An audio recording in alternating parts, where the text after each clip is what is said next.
हरे हरे हरे राम राम राम हरे हरे हरे कृष्ण कृष्ण कृष्ण हरे हरे हरे राम राम राम हरे हरे हरे कृष्ण कृष्ण कृष्ण हरे हरे हरे राम राम राम हरे हरे हरे कृष्ण कृष्ण कृष्ण हरे हरे हरे राम राम राम हरे हरे हरे कृष्ण कृष्ण कृष्ण हरे हरे हरे राम राम राम हरे हरे हरे कृष्ण कृष्ण कृष्ण हरे हरे हरे राम राम राम हरे हरे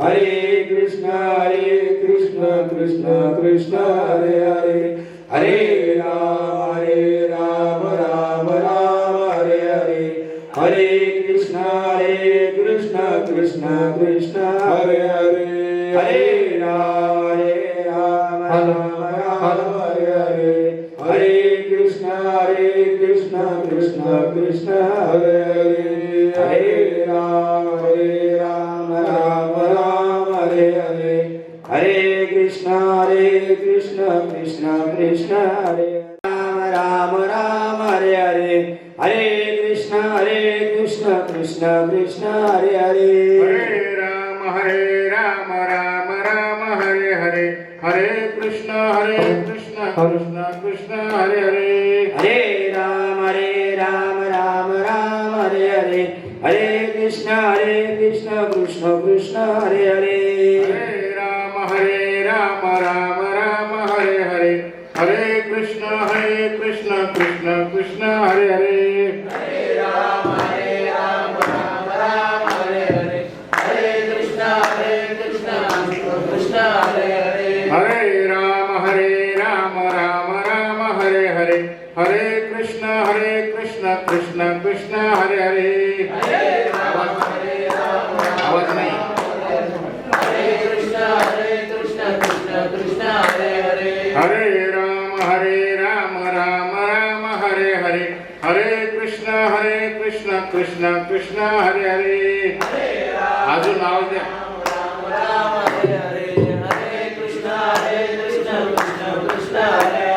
हरे राम राम हरे हरे हरे कृष्ण कृष्ण कृष्ण हरे हरे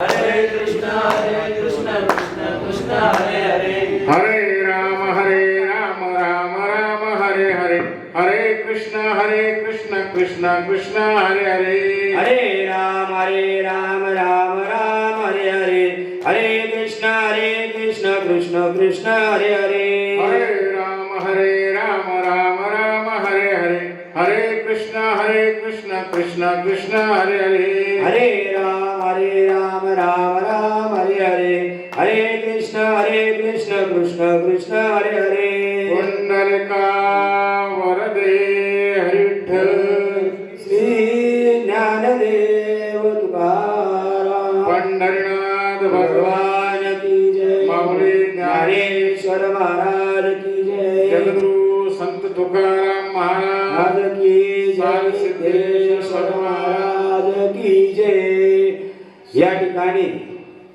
हरिभक्त परायण 1008 केशवानंदी महाराजांचं आगमन झालेलं आहे. मी तो बंद करा ना, एक चालू करा. नाही खाली पर्याय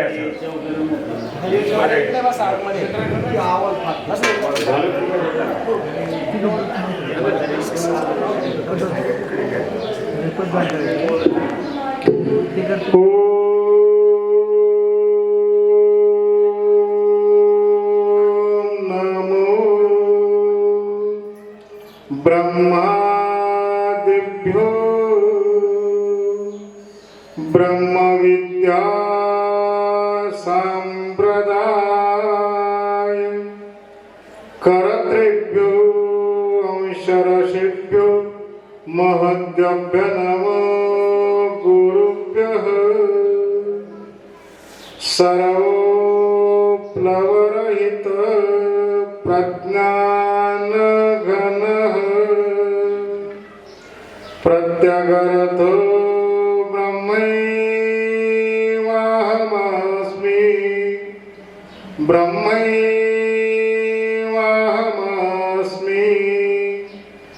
ॐ यो ब्रह्मान्नं विदधाति पूर्वं यो वै वेदांश प्रहिणोति तस्मै तमहदेवमात्मबुद्धि प्रकाशं मुमुक्षुर्वै शरणमहं प्रपद्ये ॐ शान्ति शान्ति शान्तिः ॐ शुक्लां ब्रह्मविचारसार परमां माद्यां जगद्व्यापिनीं वीणा पुस्तकधारिणीं अभयदां जाड्यान्धकारापहां हस्ते स्फटिकमालिकां विदधतीं पद्मासने संस्थितां वन्दे तं परमेश्वरीं भगवतीं बुद्धिप्रदां शारदाम् ॐ माया कुण्डलिनी प्रिया मधुमते काले कला मालिनी मातंगी विजया जया भगवती देवी शिवा शांभवी शक्ति शंकर वल्लभा त्रिनयना वांगवादिनी भैरवे ओंकारे त्रिपुरा पुरा पुरमयी माता कुमारी त्वसि मुखं करोति वाचालं पङ्गुं लङ्घयते गिरिं यत्कृपातमहं वन्दे परमानन्दमाधवं वसुदेवसुतं देवं कंसचाणूरमर्दनं देवके परमानन्दं कृष्णं वन्दे जगद्गुरुं कृष्णं वन्दे जगद्गुरुं नारायणं नमस्कृत्य नरं चैव नरोत्तमं देवीं सरस्वतीं व्यासं ततो जयमुदीरयेत् सच्चिदानन्दरूपाय विश्वोत्पत्त्यादिहेतवे तापत्रय विनाशाय श्रीकृष्णाय वयं नमः। मासोत्तम मास महामांगल्य मास चैत्र मास कृष्ण पक्ष आज पुण्य पर्वणी प्रतिपदा तिथी। या पुण्य पर्वावरती क्षेत्र साल सिद्धेश्वराच्या अखंड निवासाने पुनीत झालेले हे पंचक्रोशी सच्चिदानंद ब्रह्मलीन सद्गुरुमूर्ती कृष्णराज महाराज यांच्या तपोभूमीमध्ये इंगोलेवाडी आपल्या ह्या पवित्र भूमीमध्ये माऊली मंदिराचा ह्या वर्षाचा 50वा म्हणजे स्वर्ण महोत्सवाचा कार्यक्रम सप्ताह कार्यक्रम ह्या प्रवचने आरंभ होत आहे।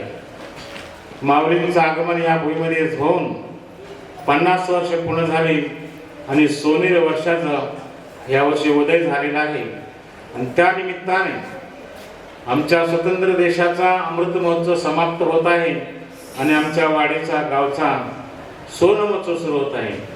असा योगायोग आहे। ते स्वर्ण महोत्सवाच्या निमित्ताने आयोजित केलेला हा कार्यक्रम सप्ताहाचा प्रथम दिवस आणि प्रथम प्रवचन माऊलींच्या स्नेहाला आपण समर्पित करत आहोत. माऊलींच्या जीवनावरती प्रकाश नागर अभंग आपण सेवेसाठी घेत आहोत, जो संत सेठ जगद्गुरु तुकोबारायांची शिष्या बहिणाबाई यांचा अभंग आपण चिंतनासाठी घेत आहे. संत कृपा झाली मार्ग फळाली, ज्ञानदेवे रचिला पाया उभारले देवालया. नामातयाचा किंकर तेने केला हा विस्तार. ज्ञानदेवे रचिला पाया उभारले देवालया. जनार्दन एकनाथ खांब दिला भागवत. ज्ञानदेवे रचिला पाया उभारले देवालया. तुका झाला से कळस भजन करा सावकाश. ज्ञानदेवे रचिला पाया उभारले देवालया. बहिणी म्हणते फडकती ध्वजा, निपुण केले ओझा. ज्ञानदेवे रचिला पाया उभारले देवालया. प्रस्तुत प्राप्त प्रसंगी इंगोलेवाडी समस्त ग्रामस्थांच्या वैष्णवांच्या अत्यंत प्रयत्नातून प्रेमातून ह्या वर्षाचा सोनमहोत्सव कार्यक्रम सुरू होत असताना आजचा हा पहिला प्रवचनाचा दिवस आहे आणि ज्ञानदेवांच्या जीवनाशी संबंधित असा अभंग आहे. याचा केंद्र, ह्या अभंगाचा केंद्रबिंदू ध्रुवपद ज्ञानदेव आहे. ज्ञानदेव रचिला पाया उभारले देवालया. हा कुठला पाया, कुठला मंदिर, कुठली इमारत, याच्यावर आपलं चिंतन करायचं आहे. संत कृपा झाली, इमारत फळाली, ज्ञानदेवे रचिला पाया उभारले देवालया. एक सांप्रदाय परंपरा सांगणारा, सूचित करणारा अभंग आहे की सांप्रदाय परंपरा कशी चालत आलेली आहे. हे बहिणाबाईंना स्मरण झालेले कवित्व आहे. तर सांप्रदाय हा शब्द पहिला समजून घेतला पाहिजे. उपदेशाचे 4 प्रकार आहेत: साम, दाम, दंड आणि भेद. प्रथम जो साम हाच प्रयोग केला आहे. धर्मशास्त्राने, वेदशास्त्राने, न्यायमूर्तींनी, ज्येष्ठांनी, श्रेष्ठांनी, ज्ञानांनी, तपस्व्यांनी, बलवानांनी साम हा प्रयोग समाजावरती जनतेवरती केलाय. साम म्हणजे सम्यक ज्ञान, योग्य ज्ञानाने उपदेश करणे, याला साम म्हणतात. अंतिम प्रयोग दंड आहे शेवटचा. परंतु सम्यक ज्ञान म्हणजे संप्रदायाची परंपरा, म्हणजे ते वेदशास्त्राचं, धर्माचं ज्ञान. तर साम शब्द, संप्रदाय हा शब्द मूळचा साम शब्दापासून तयार होता. प्र हा विसर्ग आहे. व्याकरणाच्या प्रक्रियेमधून संप्रदाय शब्दाचा साम हा सम्यक शब्द तयार झाला. सम्यक शब्द, सम्यक अर्थाने. सम्यक म्हणजे समानता, जीव शिव समान आहे, सरागती राम देहाय देही एक, अशा सम्यक अर्थ शब्द म्हणजे अद्वैत तत्वज्ञानाशी संबंध शब्द सम्यक शब्दाचा अर्थ होतो. अद्वैत तत्वज्ञान सम्यक. सम्यक ज्ञान वेदशास्त्र आतापर्यंत मनुष्य जातीला देत आहे की ज्या ज्ञानाच्या आधारे द्वैत प्राप्त होणार नाही आणि अद्वैतामध्ये जीवात्मा मुक्त होईल, त्या अर्थाने सम्यक ज्ञान दिलं जातं. सम्यकचा अर्थ साम होतो आणि साम ज्ञानाचा प्रचार करणारी यंत्रणा, परंपरा, प्रणाली, ते ज्ञान प्रदान करणारी परंपरा म्हणजे संप्रदाय. संप्रदायाचा ह्या शब्दाचा शब्दशः अर्थ होतो आतापर्यंत, ते ज्ञान आतापर्यंत आलेली परंपरा, त्याला म्हणतात संप्रदाय. आणि हे ज्ञान अनादिकालचं आहे, आत्ताचं नाही. सांप्रदायिक ज्ञान अनादिकाल, फक्त प्रक्रियेमध्ये बदल झाला आहे. पहिले कोटीच काही नव्हते, चंद्र सूर्य तारा नाही, अवघे शून्यचे होते पायी, मानवगा तेरे तेरे ते. चंद्र सूर्य नव्हते, पृथ्वी तेज नव्हती, पंचमहाभूत नव्हती. तेव्हाच भगवंताने आपल्या निश्वासातून वेदांना जन्म दिला. वेदांचा अवतार हा भगवंताच्या निश्वासातून आणि वेद परंपरा, ज्ञान परंपरा सुरू झाली. जेव्हा सृष्टी रचनाच नव्हती, हे लक्षात घ्या. तेव्हा पण संप्रदाय परंपरा सुरू झाली. सांप्रत म्हणजे आतापर्यंत, ते ज्ञान आतापर्यंत आमच्यापर्यंत पोहोचले आहे. पोहोचताना ह्या ज्ञानामध्ये काही बदल झाले, पद्धतीमध्ये बदल झाले. जर ब्रह्मदेवाने सृष्टीच्याकडे सुरू केलं तर ब्रह्मदेवाच्या स्वरूपातून मानस प्रजापती सुरू निर्माण झाले. 10 प्रजापती, दक्ष, वशिष्ठ, क्रतू, पुलस्त्य, नारदजी हे प्रजापती आहेत. हे ब्रह्मदेवाचे पहिले प्रजापती पुत्र आहेत. यांना ब्रह्मर्षी म्हटलं जातं. ही ब्रह्मदेवापासून उत्पन्न झालेले पहिले ऋषी.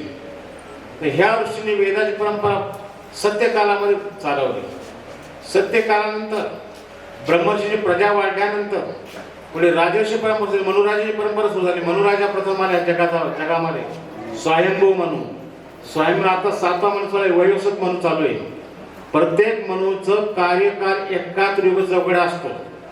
प्रत्येक मनुचा कार्यकाल एक युग चौकडे म्हणजे काय? कलियुग आहे 4,35,000, 8,64,000 द्वापार युग आहे, 12,93,92,000 त्रेतायुग आहे आणि 17,20,000 सत्ययुग आहे. यांची संख्या होते 43,20,000 वर्ष. एवढ्या वर्ष संख्येला एक युग चौकडी म्हणतात. अशा एकाच युग चौकडी एका मनुला राज्य असतं. ब्रह्मदेवाचा पहिला पुत्र स्वयंभू मनु झाला. त्याच्या पहिल्याच एकाहत्तर युग चौकड्या संपल्या. आता 7वा वयोसत मनु चालू आहे. एवढ्या युग चौकड्या होत गेल्या. पहिली परंपरा साम्राज्य सुरू झाली ती ब्रह्मर्षींची सुरू झाली. वशिष्ठ, नंतर विश्वामित्र, पुन्हा राजर्षी परंपरा सुरू झाली. याला ऋषी परंपरा म्हणतात. ऋषी त्यानंतर कालांतर द्वापार युगामध्ये संन्यास परंपरा सुरू झाली. गुरुने एकच शिष्य निर्माण करायचा, संन्यासी उपदेश करायचा. ही संन्यास परंपरा नाथपंथापर्यंतच आली. तिथून पुढे सांप्रदायिक ही आता परंपरा आहे. नाथ परंपरा, वारकरी परंपरा तेव्हापासून सुरू झाली द्वापार युगानंतर. इथपासून आपल्याला सुरुवात करायचं आहे. संत कृपा झाली, इमारत फळाली, ज्ञानदेवे रचिला पाया, उभारिले देवालया. तो वैष्णव परंपरा ही द्वापार युगातून सुरू झाली नाथ संप्रदायाद्वारे. प्रश्न असा आहे की भगवान श्रीकृष्णांचा अवतार समापन होणार होता. अवतार लीला समाप्त झालेल्या होत्या. भगवान श्रीकृष्णांनी चिंतन केलं की आता कलियुग लागणार आहे, द्वापरयुग संपणार आहे. मी पुन्हा पंढरीला येतपर्यंत जो मधला कालखंड धर्माचा याचं रक्षण, त्याची व्यवस्था कशी करायची, असं चिंतन भगवान द्वारकाधीश आपल्या राजभवनामध्ये करत असताना त्यांनी नवनारायणांना आव्हान केलं. नवनारायण करभाजन नवनाथ पंथ आहे, मूळचे नवनारायण आहे. नवनारायण आव्हान केलं, नवनारायण कार्य दिलं की जोपर्यंत पंढरपूरला पांडुरंग रूपाने येत नाही तोपर्यंत मधला कालखंड तुम्ही सांभाळायच्या धर्माचा नाथपंथाद्वारे. नंतर नवनाथ 84ची परंपरा उदयाला आली. मच्छिंद्रापासून आदिनाथ गुरु सकल सिद्धांत मच्छिंद्र त्याचा शिष्य मच्छिंद्राने गोदवृक्ष शिल्ल गोरक्ष वळगा गहिनीपती गहिनीप्रसादे निवृत्ती तातार ज्ञानदेवे सार चोजविले. ही नाथपंथाची परंपरा आहे. ह्या परंपरेने वारकरी संप्रदाय पाया घातलेला आहे. तोपर्यंत संत परंपरा नव्हती, ऋषी परंपरा होती. द्वापरयुगापर्यंत संत परंपरा, वैष्णव परंपरा नव्हती. नाथपंथाने आणलेली ही परंपरा माऊलीपर्यंत आल्यानंतर माऊलींनी ह्या संप्रदायाचा पाया घातला. ज्ञानदेवे रचिला पाया, उभारिले देवालया. ज्ञानदेवाने पाया घातला. असं कसा काय पाया घातला? तर विठ्ठलपंत हे माऊलींचे पिताजी. विठ्ठलपंतांनी संन्यास आश्रमानंतर गुरूंच्या आज्ञेने पुन्हा प्रस्ताव स्वीकारावा लागला. त्यामुळे विठ्ठलपंतांना धर्म वाटतांकडून अनेक प्रकारचे यातना हाल सोसावे लागले. हे आपल्याला ज्ञात आहे. त्यांच्या जीवनामध्ये काय काय प्रकार घडले, देहांत पाहिजे त्यांना शेवटची सूचना शिक्षा सुचवली गेली. हा विषय आहे. अशा ह्या समाजाला योग्य ज्ञान होण्यासाठी, गीतेचं भागवताचं ज्ञान होण्यासाठी त्यांनी आपले ज्येष्ठ पुत्र निवृत्तीनाथ यांना एकांतात बोलून सांगितलं, निवृत्ती, या समाजाला ज्ञान नाही. या समाजामध्ये वर्णवाद आहे, जातीवाद आहे. अत्यंत विषम स्तराला हा समाज पोहोचलेला आहे.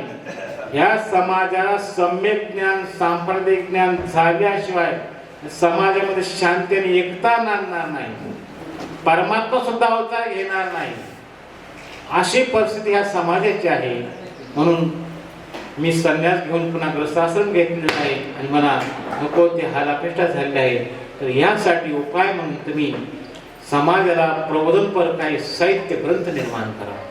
हे कामगिरी निवृत्तीनाथानं सांगितले होते आणि निवृत्तीनाथांनी आपले कनिष्ठ बंधू आणि शिष्यनाथाने ज्ञानदेवाने हे काम सांगितलं की गीतेवरती भाष्य केलं पाहिजे. ग्रंथराज ज्ञानेश्वरी असा हा ग्रंथ निर्माण केला. त्या ज्ञानेश्वरी चिंतन आज ज्ञानेश्वरीची भाषा प्रत्येक जगाच्या प्रत्येक भाषेमध्ये भाषांतरित झालेले ज्ञानेश्वरी ग्रंथ हा एकच ग्रंथ जगात असा आहे की त्या सर्व भाषेमध्ये भाषांतर जगामध्ये पोहोचलेला आहे. असा अलौकिक ग्रंथ आहे. तर ज्ञानदेवांनी ह्या संप्रदायात पाया घातला, पण याला पार्श्वभूमिका आहे, फार मोठी पार्श्वभूमिका आहे. ते ज्ञानदेवांना ज्ञानेश्वर होताना महाविष्णूचा अवतार सखा माझा ज्ञानेश्वर, विष्णूंना ज्ञानेश्वर काय व्हावं लागलं हा प्रश्न आपण पहिला समजून घेऊ.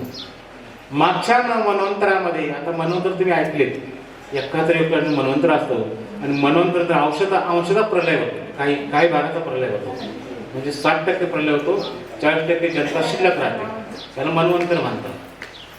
म्हणून प्रलयाचे 4 प्रकार सांगितले: महाप्रलय, आत्यंतिक प्रलय, नित्य प्रलय, अंशतः प्रलय. तर मन्वंतरानंतर अंशतः प्रलय होतो. तर मागच्या प्रलयामध्ये मन्वंतरामध्ये पृथ्वी जलमय झाली असताना पृथ्वीच्या एका टेकडीवरती, एक वटवृक्षावरती, वटवृक्षाच्या पानावरती भगवान श्रीकृष्ण बालक रूपाने शयन करीत असलेले नारदांनी पाहिलं. देवर्षी नारदांनी पाहिलं. तो सर्वत्र सृष्टी जलमय आहे, पृथ्वीवरती प्राणी मात्र नाही. भगवंताची ही लीला काय? लीला अशी आहे: करारविंदन पदारविंदम मुखारविंदम विनिवेशयंतम वटशपत्रश पुटेशयानम बालमुकुंद मनसा स्मरामी. भगवान श्रीकृष्ण बालक रूपाने आपल्या पायाचा अंगठा हातात घेऊन तोंडामध्ये चोखत होते. हे दृश्य नारदांनी पाहिलं. आणि हे काय भगवंत लीला करतात? पृथ्वी जलमय झालेली आहे, प्रलय झालेला आहे, आणि अशी अलौकिक लीला मी काय पाहतो देवाची. पण नारदांनी देवाला विचारलं, ही काय तुम्ही लीला करता देवा? तुम्ही पृथ्वी जलमय झालेली आहे, प्रलय झालेला आहे, आणि तुम्ही वटवृक्षाच्या पानावरती शयन करून बालक रूपाने आपल्या पायाचा अंगठा हातामध्ये तोंडामध्ये चोखत आहे. भगवंत आणि नारद, मी अनेक अवतार घेत आलो, प्रलयामध्ये आता कोणीच नाही, मी एकटाच आहे. तर प्रत्येक अवतारामध्ये माझे भक्तगण चरणतीर्थ ग्रहण करतात, माझ्या चरणामृत प्रेमाने अंगावरती शिंपडतात, पितात, सेवन करतात. याच्यामध्ये असा काय स्वाद आहे चरणतीर्थामध्ये? आता कोणीच नाही म्हणून मी अनुभवतोय, असा अनुभव घेतोय. नारायण नारायण नारायण.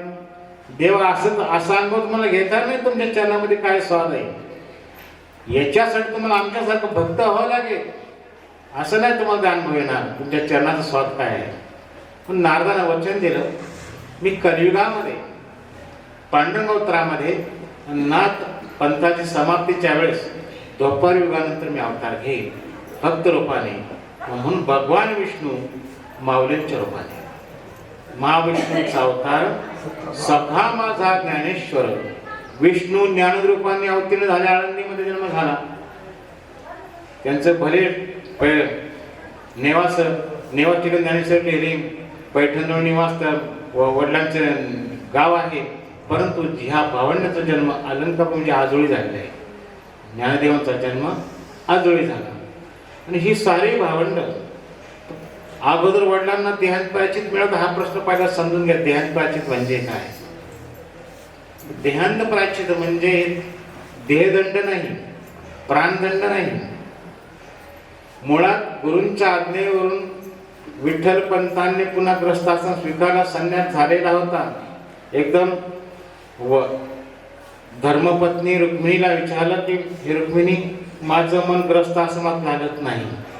लहानपणी त्यांना शास्त्रज्ञान झालेलं होतं विठ्ठलपंतांना, पण आग्रहापोटी लग्न झालं. पण मन ग्रस्तावर लागत नसल्यामुळे पुन्हा पुन्हा पुन्हा पुन्हा पत्नीला विचारलं की मला परवानगी दे, मला संन्यास घेऊन दे, माझं मन लागत नाही ग्रस्त आश्रमामध्ये. की नावेळेने होकार दिला आणि विठ्ठलपंत काशीला गेले. काशीला गेल्यानंतर चैतन्य नावाने त्यांनी दीक्षित झाले, संन्यास दीक्षा झाली. पण गुरु रामानंद स्वामी होते, त्यांनाही खात्री झाली ते आळंदीत की विठ्ठलपंतांचं लग्न झालेलं आहे, की त्यांची धर्मपत्नी.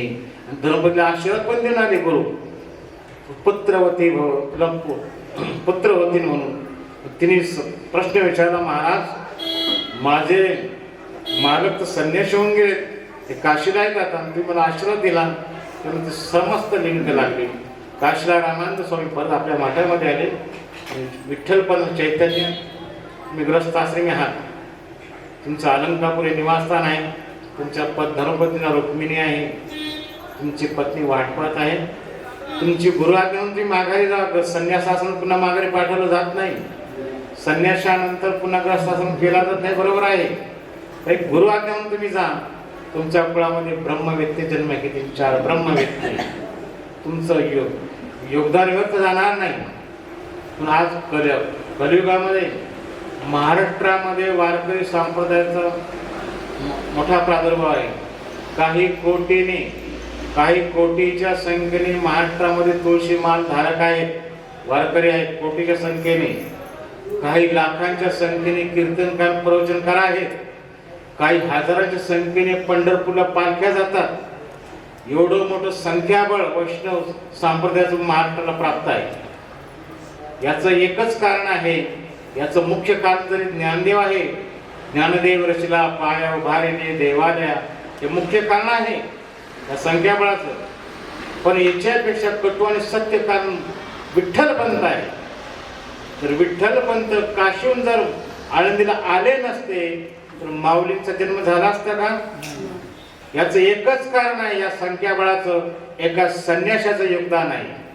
एका संन्याशाने आपली भगवी वस्त्र उतरून पुन्हा ग्रस्त आश्रम केला नसता तर हे संख्याबळात दिसलं नसतं. हजारोंच्या पालख्या, लाखो कीर्तनकार आणि कोट्यावधी वारकरी, याचं एकमेव कारण एक संन्यासी विठ्ठलपंत. त्याने आपला संन्यास वेश जुगारला, गुरूंच्या आज्ञेवरून पुन्हा ग्रस्ताश्रम सुरू केला. नंतर माऊलींचा जन्म झाला, म्हणून हे प्रमाणालाही नंतर जन्म झाला. ज्ञानदेव रचला पाया उभारिले देवालया, एका संन्यासाच्या योगदानाच्या पाठीमागे आहे, विसरता कामा नये. हा विठ्ठलपंतांचा आशीर्वाद आहे. अशा प्रकारे विष्णूने विचार केला की मला जर भक्त व्हायचा आहे आता, आणि कलियुगामध्ये तर वर्णवाद जातीवाद बोकाळलेला आहे, आणि योग्य शुद्ध कुळामध्ये जन्म घ्यायचा असतो. भगवंताला जन्म कुठे घेत नाही, परमात्म्याने दशरथाच्या सूर्यवंशामध्ये जन्म, रघुकुलामध्ये जन्म घेतला, अवतार घेतला प्रभू रामांचा. पुन्हा वसुदेवकीच्या पुढे जन्म घेतला यदुकुळामध्ये. आता या ठिकाणी वासुदेवांना जन्म घ्यायचा आहे, विष्णूंना जन्म घ्यायचा आहे, आणि या ठिकाणी सारा कलह माजलेला आहे जातीवादाचा, वर्णद्वेषाचा. कुठल्या कुळात जन्म घेऊ? भगवान विष्णू चिंतन केलं की यांच्यात जन्म घ्यायचा नाही. ब्राह्मण, क्षत्रिय, वैश्य आधी कुठल्याही वर्णामध्ये, कुठल्याही जातीमध्ये मला अवतार घ्यायचा नाही. यावेळेस तिने एका संन्यासीच्या पोटी जन्म घेतला. संन्यासाला जाती नसते, वर्ण नसतो. का नसतो हे समजून घ्या. संन्यास घेतल्यानंतर त्या साधकाचं पिंडदान केलं जातं, दशक्रिया केली जाते. दशक्रियेनंतर त्याचा गिरजा हवन केलं जातं, की जे अनंत परंपरा जन्मोत्तीची चालेल त्याला विरजा नदी अनंत ब्रह्मांड निर्माण होतात. विरजा नावाची नदी गोलोकामध्ये, त्या नदीमध्ये अनंत ब्रह्मांड असतात. त्या विरजेच्या द्वारे अनंत ब्रह्मांडाची उत्पत्ती होते. ते विरजा हवन त्या संन्यास केलं जातं. म्हणजे जन्ममुक्ती ही परंपरा खंडित केली जाते. तर त्या संन्यासी दशक्रिया केली जाते, नंतर त्याला भगव प्रदान केलं जातं. दशक्रियेनंतर जात राहते काय? 10वा झाल्यानंतर दास घर राहते का? कुळ राहतं का? संन्यासाला जात नसतं. अशा कुळामध्ये माऊलीने जन्म घेतला, सर्व कुळांचा त्याग केला. ब्राह्मणादी कुलांचा उच्च वर्णांचा त्याग केला, यांच्यामध्ये जन्म घ्यायचा नाही. ही देशाचे शिगेला पोचले लोक आहेत, यांच्यामध्ये वर्णवाद जातीवाद पेटलेला आहे, कुठेही शांतता नाही. पण भगवान विष्णूने का संदेशाने पडले नाही माऊलींच्या रूपात. पायाला आलो, आता पाया रचायचा आहे. पायार असताना नागपंथाची परंपरा आली, सुरू झालेली होती मच्छिंद्रापासून. आदिनाथ गुरु सकळ सिद्धांचा मच्छिंद्र यांचा मुख्य शिष्य मच्छिंद्रांनी बोध गोरक्षाशी केला. गोरक्षला गहिनीमध्ये गहिनी प्रथा दे निवृत्ती दातार ज्ञान देवे सार चोजविले. आता ह्या समाजाला असं काय सार द्यायचं आहे, असं काय रसायन पाजायचं आहे की सारा समाज सांप्रदायिक क्षेत्राखाली एकत्र आला पाहिजे. सारे वर्ण जाती पंथ धर्म एकत्र आले पाहिजे. असं ज्ञान, असं सार पाजायचं आहे. ज्ञान देवे सार चोजविले. गुरुपर्वाचं शेवटचं कडवं आहे अभंगाचं, गुरुपर्वा अभंगाचं सार चोजविले. आपण पुरणपोळीमध्ये सार बनवतो, सगळ्यात महत्वाचा मेनू त्याला स्थान आहे साराला.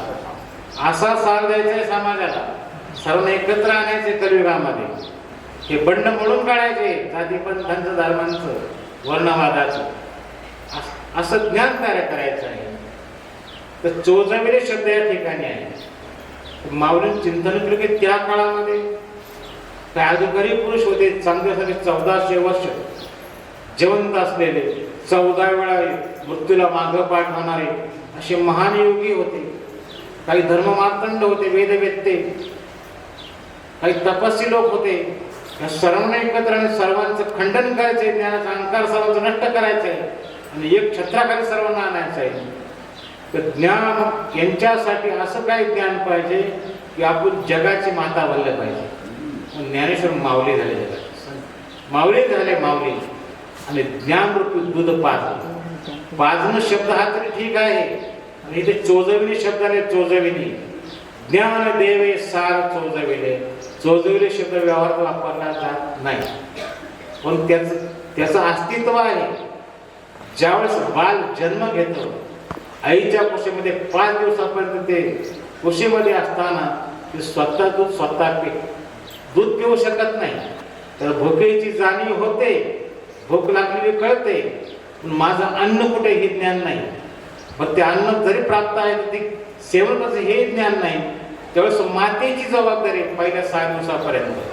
माता त्या बालकाच्या तोंडामध्ये, जन्म झालेल्या बालकाच्या तोंडामध्ये स्वतःहून स्तनपान दे, स्वतः होऊन त्याच्या तोंडामध्ये स्तन देऊन, स्तनाला प्रेय देऊन एक एक थेंब त्या बालकाला दूध पाजलेलं चोजविणे. चोजविणे लक्षात आलं का? आम्हाला सर्वांना आईने चोजवलेलं आहे, आम्ही ते विसरलोय. आईने पाजलेलं दूध आम्ही त्या उत्तर आम्ही सर्व विसरलेलं आहे. इतकी आमची अवस्था दयनीय आहे प्रत्येकाची. आम्ही दुधाची ओळख विसरलेली आहे, चोजवलेली आहे. ती माता चोजवते पहिले 5 दिवस दूध, बाळाला पिता येत नाही दूध, स्वतः प्रेस करून एक एक थेंब पाजवते, त्यानंतर चोजविणे. केवढा माऊलींचा अधिकार. ज्ञान देवे सार चोजविले. अशी पहिलं बाळ भेटलं चांगलं 1400 वर्ष वयाचं. आम्ही तर ठीक आहे 5 वर्ष 5 दिवस आम्हाला चोजवलं, आमचं ठीक आहे. पण हे बाळ केवढे 1400 वर्ष, हे बाळाला पाजायचं आहे. मोठमोठे ब्रह्मर्षी आहेत, वेदवेत्ते आहेत, यांना एकत्र आणायचे हे ज्ञान देऊन मग ते ज्ञान पाजायचं आहे. ज्ञान देवे सार चोजविले. ही भावंड पहिल्यांदा पंढरपूरला गेली. संत निवृत्तीनाथ ज्ञानदेव सोपाने मुक्ताबाई लहान वयातच पहिल्यांदा पंढरपूर. निवृत्तीनाथ असताना 8 वर्षाचे, 6 वर्ष ज्ञानेश्वर, त्याप्रमाणे चला मागे 2 वर्ष.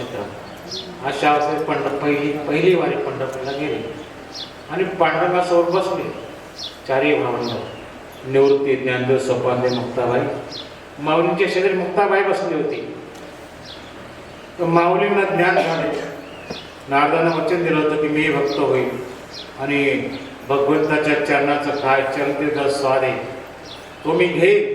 आणि तो दिवस आज उजाडला. आज पांडुरंग चरणतीर्थ घ्यायचा आहे. या स्वादामध्ये काय आहे आनंद, काय अमृत भरलेला आहे ते घ्यायचं आहे. आणि माऊलींना स्मरण झालं वाङ्मयाचं. आपल्याला कलियुगामध्ये वाङ्मय तयार करायचं आहे. संप्रदायाचा पाया रचायचा आहे. त्यासाठी अभंग मालिका, पुन्हा गीतेवरती भाष्य करायचं आहे. चांगदेव पासष्टी काय अभंग एक ग्रंथ निर्माण केला.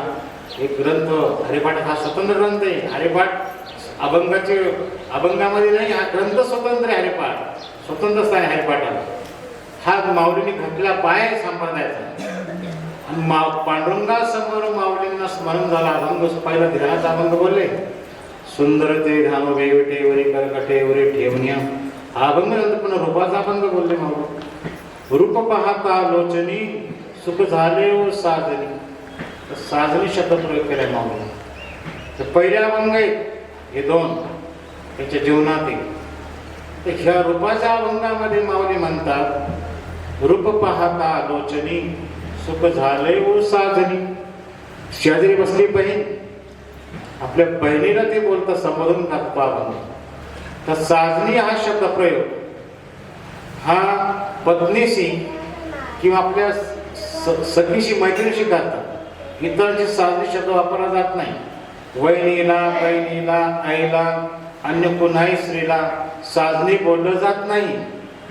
फक्त धर्मपत्नी किंवा आपली सहेली, मैत्रीण, सखी, जीवाची जिवलग त्यांना साजनी शब्द वापरला जातो वाङ्मयामध्ये.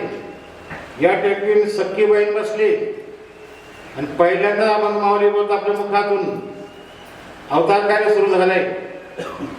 सांबरचा पाया घालायचा आहे आणि पाया घालताना साजनीला बोलतात, बहिणीला बोलतात साजनी. रूप पाहता लोचनी सुख झाले व साजनी. आपल्या बहिणीला माऊली सांबराचा पाया असताना साजनी म्हणले. अत्यंत महत्वाचा प्रसंग हा, विचार करण्याची गोष्ट आहे. बहिणीला साजनी कसे म्हणले आणि ती माऊली आहे. अहो ती बहीण नाही, साजनीचे. ज्यावेळेस भगवंताने वचिंद्र नारदाला की आम्ही सारे भक्त म्हणून भक्तरूपाने अवतार घेऊ, त्यावेळेस देवाने अवतार घेतले भक्तरूपाने. सदा शिवाचा अवतार, सखा निवृत्तीदाता, महाविष्णूचा अवतार, सखा माझा ज्ञानेश्वर. ब्रह्मा तो सोपान झाला, आदिशक्ती मुक्ताबाई दासी जरी लागे पायी. भगवंताची जी माया, आधी माया पत्नी महामाया तीच मुक्ताबाई झाली.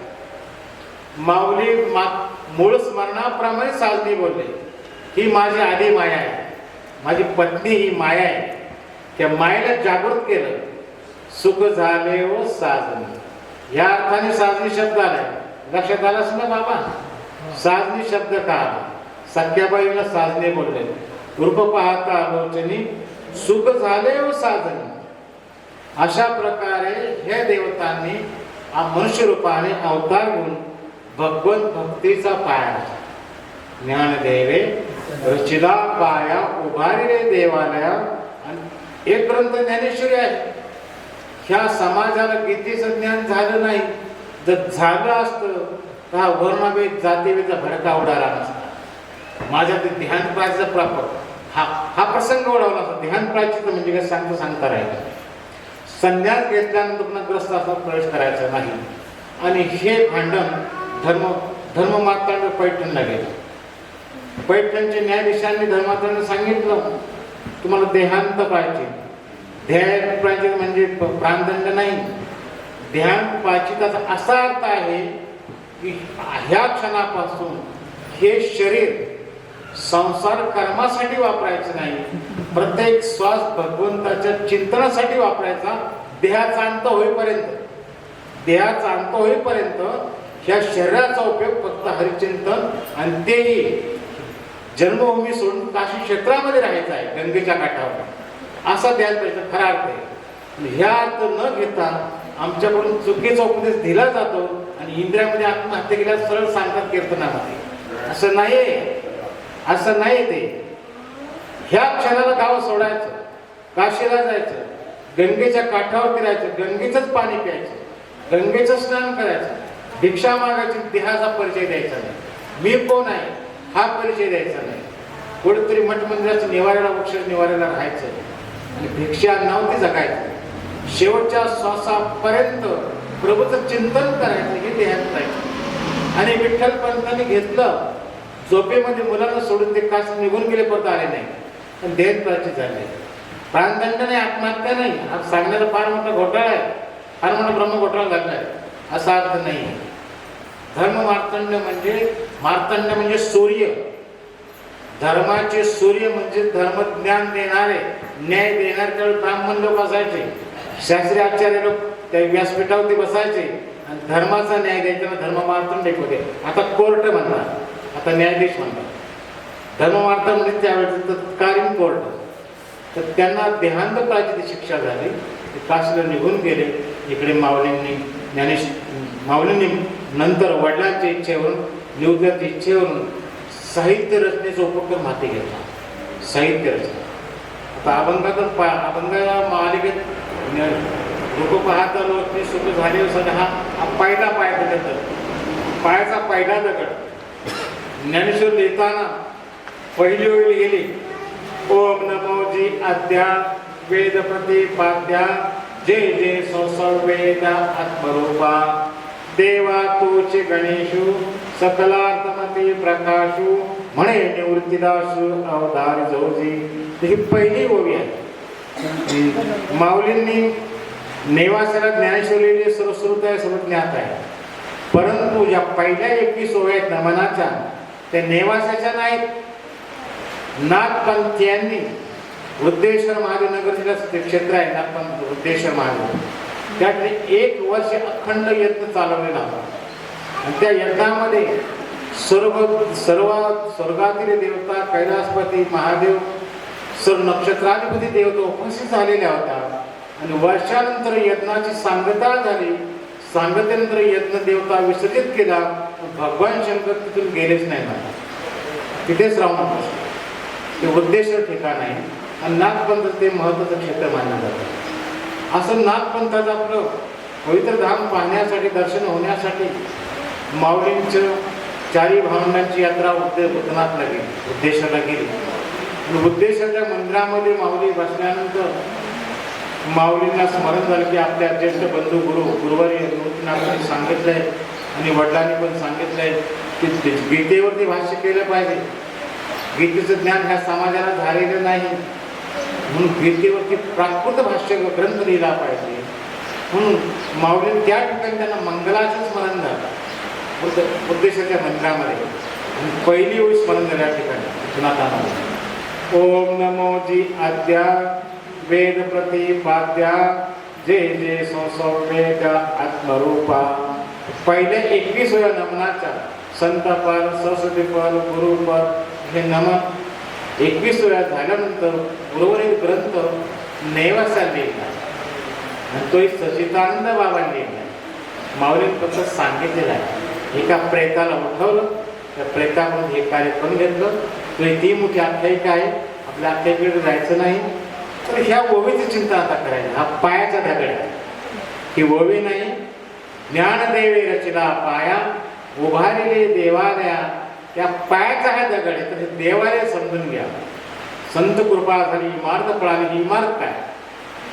कलियुगामध्ये विठ्ठल अवताराच्या प्रसार धर्म प्रसारण्यासाठी, कथा कीर्तनाचा प्रचार होण्यासाठी मुख्य वाङ्मयाची गरज आहे. आणि ते वाङ्मय लिहिणं संतांचं प्रमुख कार्य होतं. ह्या वाङ्मयामध्ये ज्ञानेश्वरीचा मोठा भाग आहे. ज्ञानेश्वरी, एकनाथी भागवत, तुकोबाऱ्यांचा गाथा ही प्रमुख वाङ्मय वारकरी संप्रदायाचा. तर ज्ञानदेवे रचला पा ही इमारत 12 शतकामध्ये सुरू झाली. माऊलींनी पाय घातला 12 शतकामध्ये.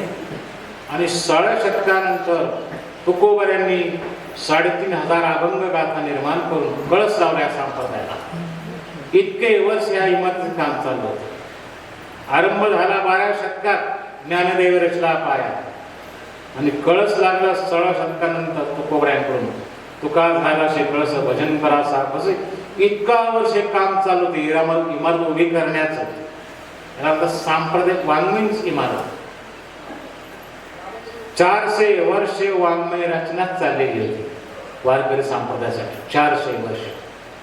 त्यापैकी ज्ञानेश्वर ग्रंथ आहे 12 शतकातला. पहिली ओवी ही पायाचा पहिला दगड घडवला माऊलींनी. ओम नमो जी आद्या वेद प्रतिपाद्या जय जय संसर्वेद आत्मरूपा.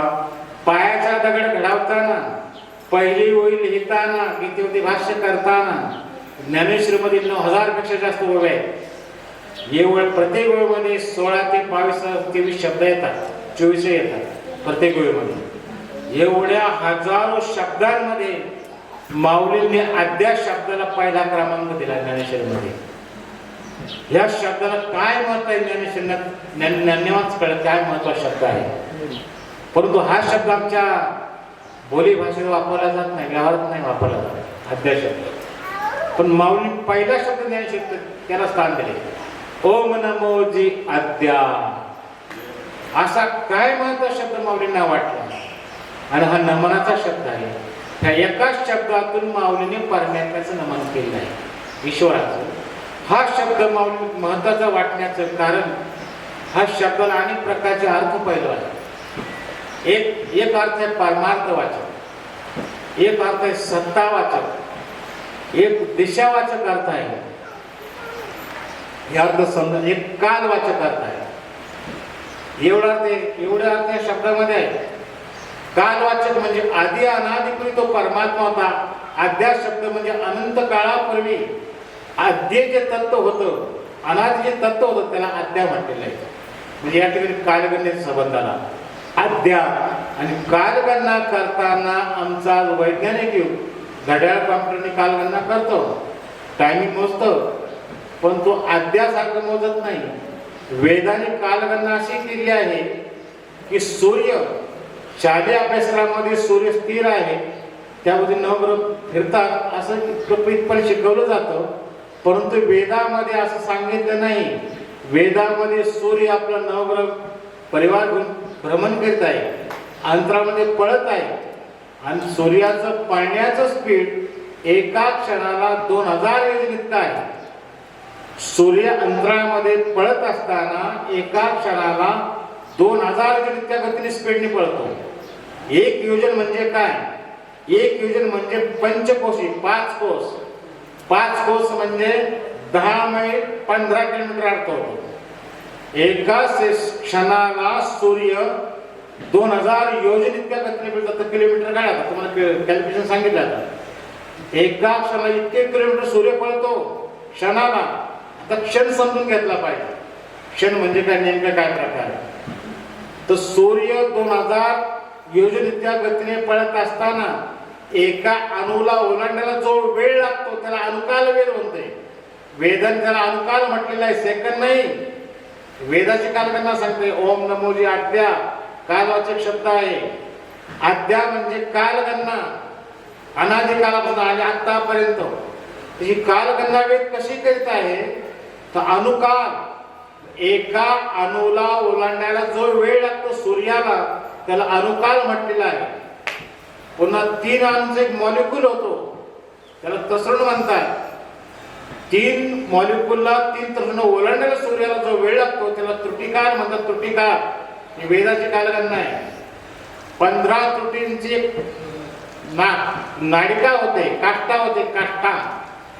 15 का 100 काष्टांचा एक निमेष होतो, 100 निमेषाचा एक लव होतो आणि 100 लवांचा एक क्षण बनतो. डोळ्याचं पातळ होतं ना, पापणी पडतं त्याला क्षण म्हणतात. ही कालगणना आहे. माऊलीने अद्या शब्द पहिला टाकला ज्ञानेश्वरीमध्ये. ओम नमो जी अद्या म्हणजे कालगणना, कालवाचक शब्द आहे. पहिल्यांदा टाकला ज्ञानेश्वरीमध्ये तो शब्द कालगणना. तर निमेषापर्यंत आला, क्षणापर्यंत आलो. नंतर घटिका, अर्ध्या तासाला घटिका म्हणतात, अर्धा तास. नंतर प्रहर, 3 तासांचा प्रहर. 8 प्रहरांचे दिवस रात्र, 15 दिवस रात्रींचा एक पक्ष. कालगणना. ओम नमो जी आद्या कालगणना. पाय घातला पहिल्या शब्दात, पायाचा दगड हा संप्रदायाचा आद्या. 15 दिवसांचा एक पक्ष, 2 पक्षांचा एक महिना, शुक्ल पक्ष आणि कृष्ण पक्ष.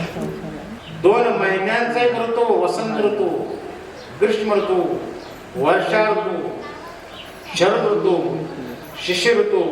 ऋतुचक्र 6 ऋतूंचं एक संवत्सर म्हणजे वर्ष. एका वर्षात 2 आयन येतात, उत्तरायण आणि दक्षिणायन. ओम नमो जी आद्या कालगणना. विषय चाललाय कालगणना, विषय चालला पायाचा दगड, ज्ञानेश्वराचा पाया, त्या पायाचा पहिला दगड आद्या शब्द.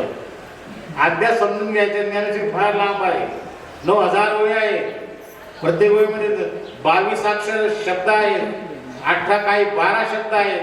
एवढे शब्द आमचे कॅपॅसिटी नाही. आद्या समजून घ्यायचे, आद्या ओम नमो जी आद्या कालगणना. तर 2 आयनांचं एक वर्ष होतं. वर्ष 5 प्रकारचे आहेत, संवत्सर, परिवत्सर, अनुवत्सर, इडावत्सर. 5 वर्षे गेले तर एक अधिक मास येतो, एक खर मास येतो, आणि 3 वर्षाचा एक अधिक मास येतो. 5 प्रकारचे वर्ष आहेत.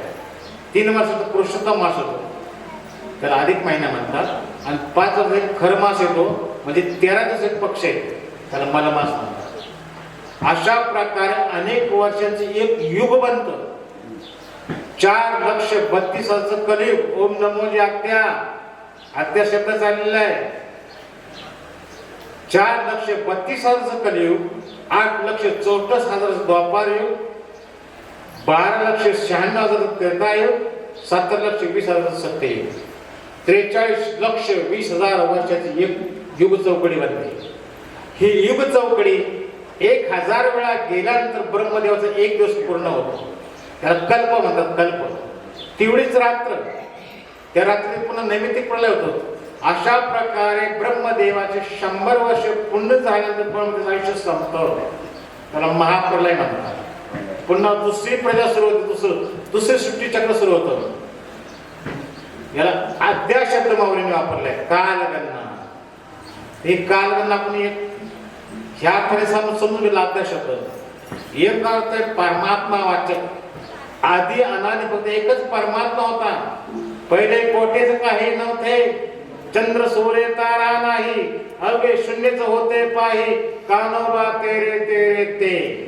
तेथे एक ढालगज निर्माण झाले, तिने एवढी ख्याती केली, इंद्रादिकास मने बावले, अमरपुरी तिची घरकुली, ऐसे पाप तिने पापाची नाद.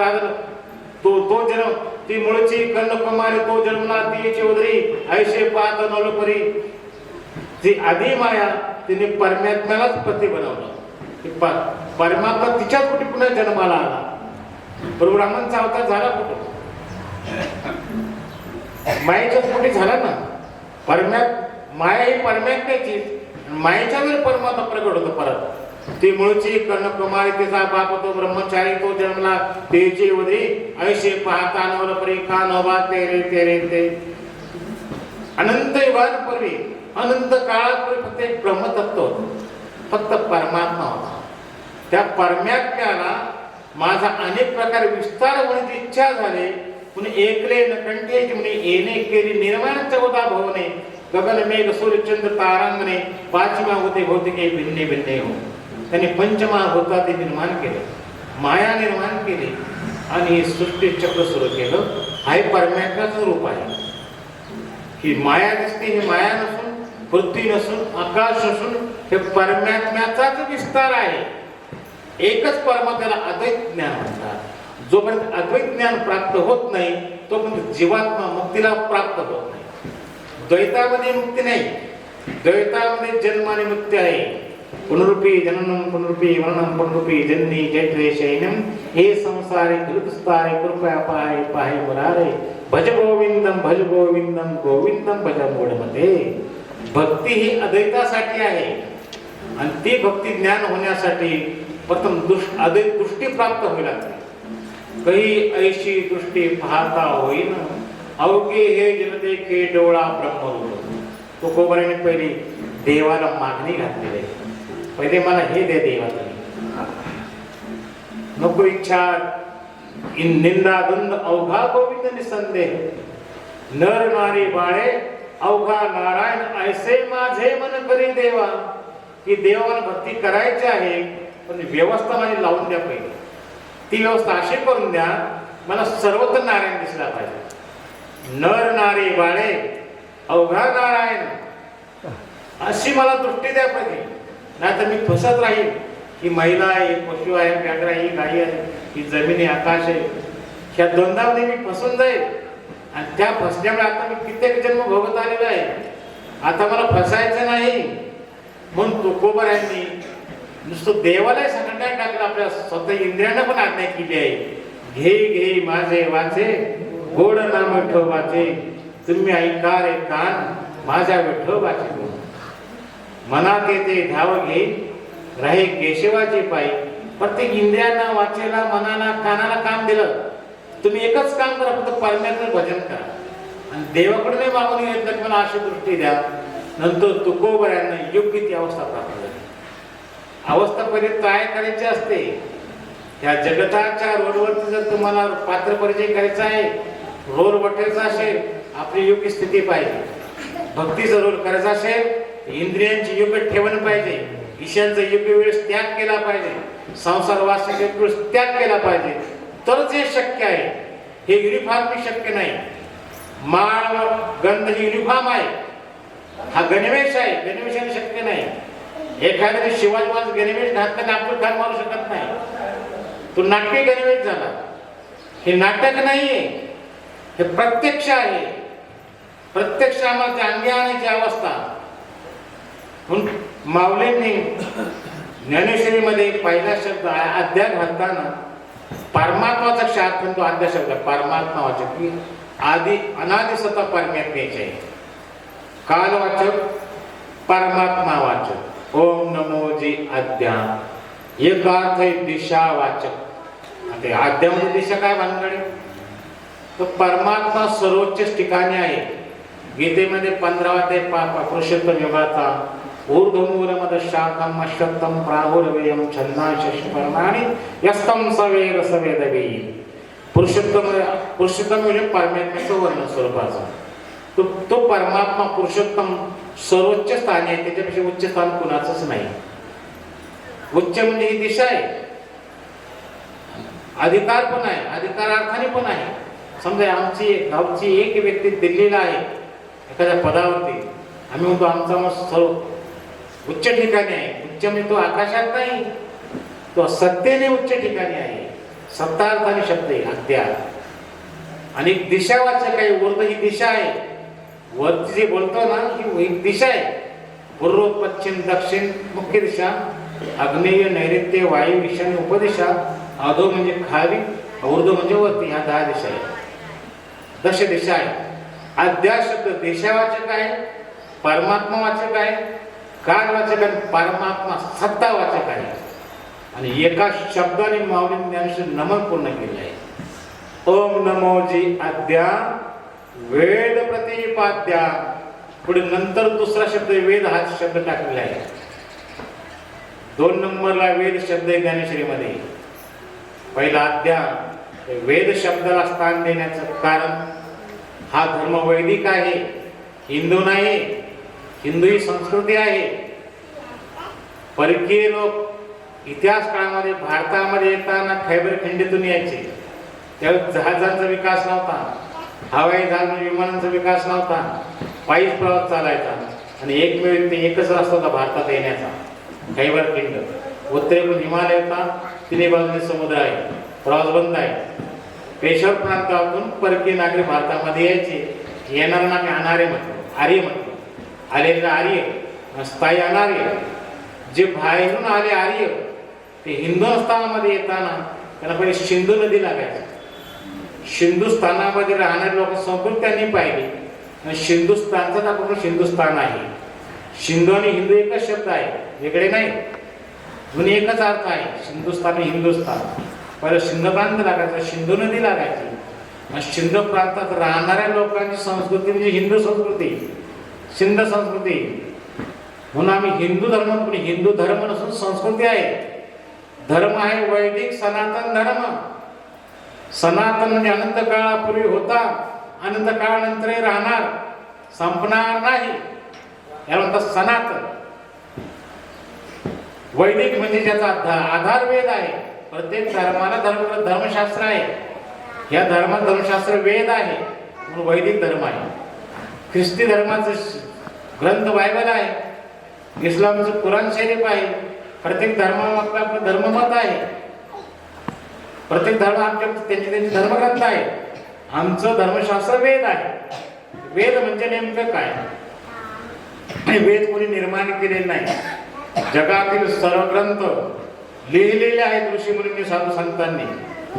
वेद कोणी लिहिलेला नाही. वेद भगवंताच्या निश्वासातून स्वयंप्रकट झालेले आहे. स्वयं ब्रह्म जसं स्वयं निर्माण होतं तसं वेद स्वयं निर्माण झाले भगवंत निश्वासातून. वेद हा अवतार आहे. आणि वेद हा शब्द कसा निर्माण झाला याचं थोडं चिंतन करा. वेद हा शब्द विद धातूपासून निर्माण झाला. विद विद म्हणजे जाणून घेणे. विचार जाणून घेणे. जाणीवेनंतर ज्या अवस्था होत्या ज्ञान म्हणतात. ज्ञान ते वेदा जाणीवेनंतर जे ज्ञान होतं त्याला म्हणतात वेद. म्हणजे ह्या धर्माचा पाया ज्ञान आहे. वेदाचा होतो ज्ञान. हा धर्म ज्ञान प्रधान आहे. ज्ञानानंतर ज्ञानाशिवाय कर्म कळत म्हणजे कर्म प्रधान धर्म आहे. याला वैदिक धर्म म्हणतात. थोडं स्टॉप घ्या. हरे कृष्ण कृष्ण कृष्ण हरे राम राम राम हरे हरे. हरे कृष्ण कृष्ण कृष्ण हरे हरे.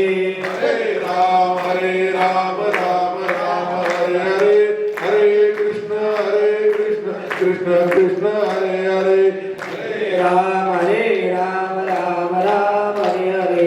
हरे कृष्ण कृष्ण कृष्ण हरे हरे. हरे राम राम हरे हरे. हरे कृष्ण कृष्ण कृष्ण हरे हरे.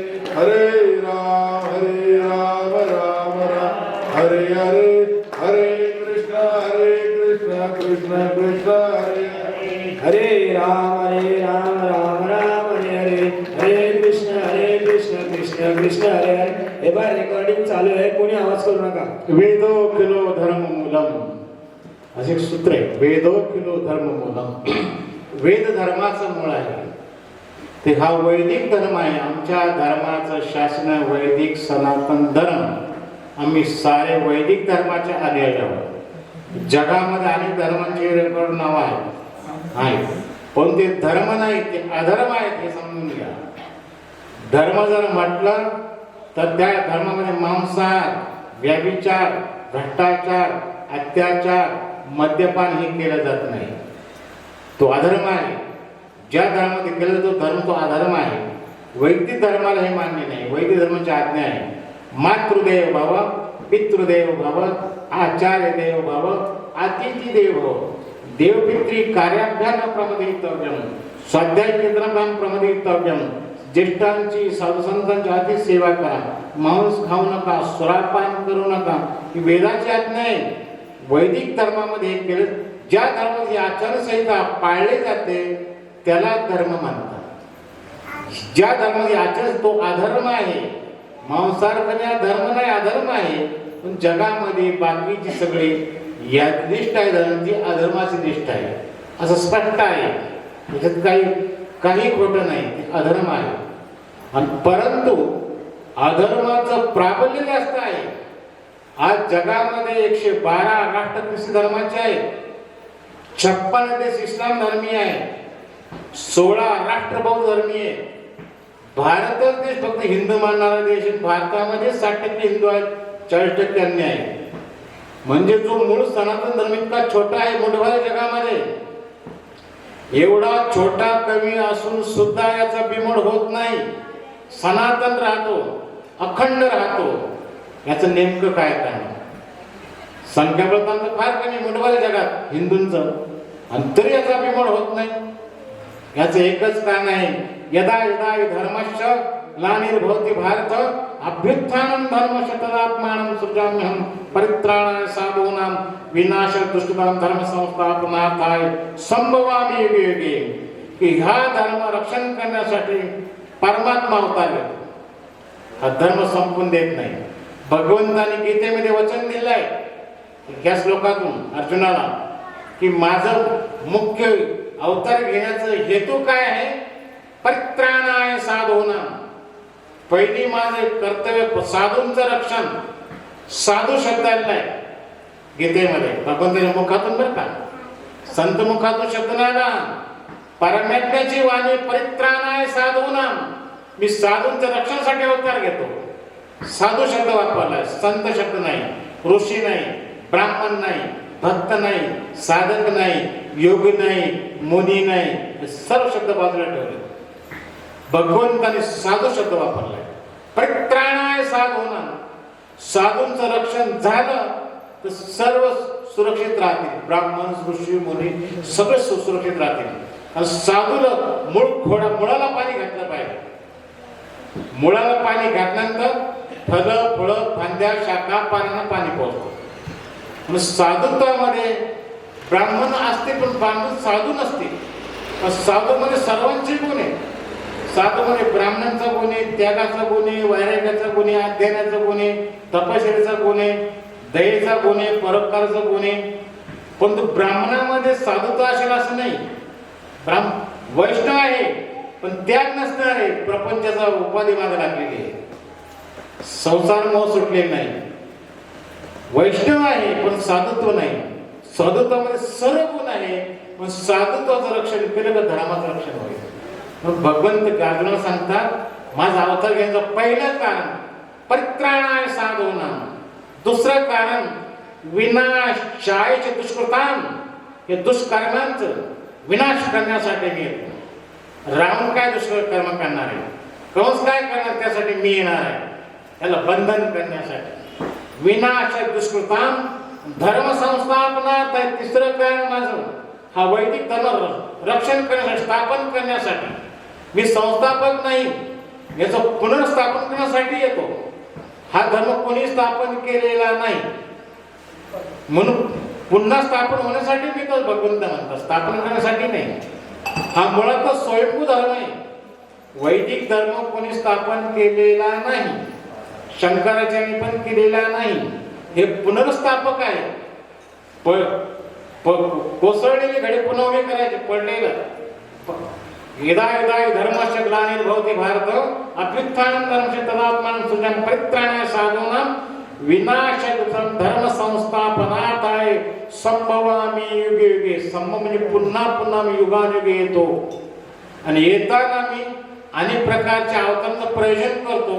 पूर्ण अवतार, परिपूर्णतम अवतार, आवेश अवतार, अंश अवतार आणि अंशांश अवतार असे 6 प्रकारचे अवतार सांगितले. पूर्ण अवतार, पूर्णांचा नरशिव पूर्ण अवतार आहे. पण परिपूर्ण अवतार याच्यावर फरक काय मग नेमका? पूर्ण अवतार, परिपूर्ण अवतार. राम अवतारामध्ये भगवंताने वाल्मिकाच्या वाङ्मयाची बांधिलकी स्वीकारलेली आहे. ते बंधन मानलेलं आहे. एक पत्नी, एक वचनी, एक नामी, एक बाणी. रघुकुल रीत सदा जगाई, प्राण जाय वचन जाय. परंतु कृष्णावर कुठली बांधिलकी नाही, एक पत्नी नाही. 16,060 पत्न्या नुसत्या पत्न्या नाही केल्या. प्रत्येक पत्नीला सोन्याचा महाल तयार होता. नुसता महाल नाही, दास दासी सेवक एवढा स्टाफ नाही. प्रत्येक महालामध्ये शिक्षकांची व्यवस्था, अतिथी निवास, उद्यान, गोशाळा, अश्वशाळा प्रत्येक महालात जोडलेली होती. प्रत्येक पत्नीला सुवर्णाचा महाल होता. पत्न्या होत्या 16,060. प्रत्येक पत्नीला 10 मुलं, 1 मुलगी, पुन्हा तेवढे जावई, पुन्हा तेवढे नातवंड, तेवढे व्याही, असे 56 कोटी भगवंताचा स्वतःचा यदुवंशाचा विस्तार होता. परिपूर्ण अवतार. एका रामावताराने नुसते जनकांचे कन्या सीता केले, हिचा पण आरण्यात त्याग केला गर्भास, असं नाही. परिपूर्णतम अवतार. म्हणून त्या क्षणाला म्हणून तो निर्णय घ्यायचा. परिपूर्ण अवतार. आणि त्या अवतारामध्ये गीता सांगितली. त्या अवतारामध्ये अनेक दैत्यांचा वध केला. तो धर्मरक्षण केलं. महाभारतात संग्राम घडून आणून पृथ्वीवर दैत्यांचा रक्ताने पृथ्वीला शांत करून टाकलं. अशा प्रकारे भगवंताच्या अवतार हा पूर्णतम अवतार, पूर्ण अवतार पूर्वामांचा, आवेश अवतार परशुरामांचा. काही कारणापोटी भगवान विष्णू आवेशाने अवतीर्ण झाले आणि 21 वेळा पृथ्वी क्षत्रिय केली. परशुराम अवतार. अंश अवतार ब्रह्मदेवाचा. भगवंताच्या नाभीतून ब्रह्माचा जन्म झाला आणि ब्रह्मदेव सृष्टीची रचना केली. हा अंश अवतार आहे. ब्रह्मदेवाचे मानस सनत सनातन कुमार आणि 10 प्रजापती हे अंशांश अवतार आहे. असे भगवंताचे अवतारचे प्रकार आहेत. पण तो पांडुरंगाचा अवतार यांच्यापेक्षा वेगळा सांगितलं आहे. म्हणून पांडुरंगाच्या अवताराचं वर्णन करताना शंकराचार्य आपल्या अष्टकामध्ये पहिलं शब्द वापरतात, महायोग पीठे तटे भीमरथ्यां वनं पुण्डरीकायं दातु मुनीन्द्रै समागति तिष्ठन्त मानन्दकन्दं परब्रह्मलिंगम भज पांडुरंगम. हा परब्रह्म अवतार आहे. हा पूर्ण नाही, परिपूर्ण नाही, आवेश नाही, अंश अवतार नाही, अंशांश पण नाही. हा पांडुरंग परब्रह्म अवतार आहे. हे शंकराचार्यांनी हे अष्टक केव्हा म्हटलं याच्याकडे थोडं लक्ष केंद्रित केलं पाहिजे. शंकराचार्य वयाच्या 6व्या वर्षी आईकडे संन्यास मागितला आहे. मला धर्मासाठी संन्यास घ्यायचा आहे, धर्म प्रचार करायचा आहे, वैदिक धर्म कोलमडलेला आहे, मी त्यासाठी माझा जन्म आहे, मला संन्यास घेण्याची परवानगी दे. आई देत नव्हती परवानगी. मग काही लीला केल्या ते एवढा वेळ नाही तर बाकी आमंत्रणशी सांगायला. आईने परवानगी देताना सांगितलं, शंकर मी तुला परवानगी देते, पण ज्यावेळेस मी तुझी आठवण करेन आईने वेळेला तू मला भेटला पाहिजे एवढं वचन दे. शंकराने आईला वचन दिलं. वयाच्या 6व्या शंकराचार्य स्वतः संन्यास्त झाले. नर्मदेच्या काठावर येऊन त्यांचे गुरु भेटले गोविंद पादाचार्य. ते 1000 समाधिस्थ होते.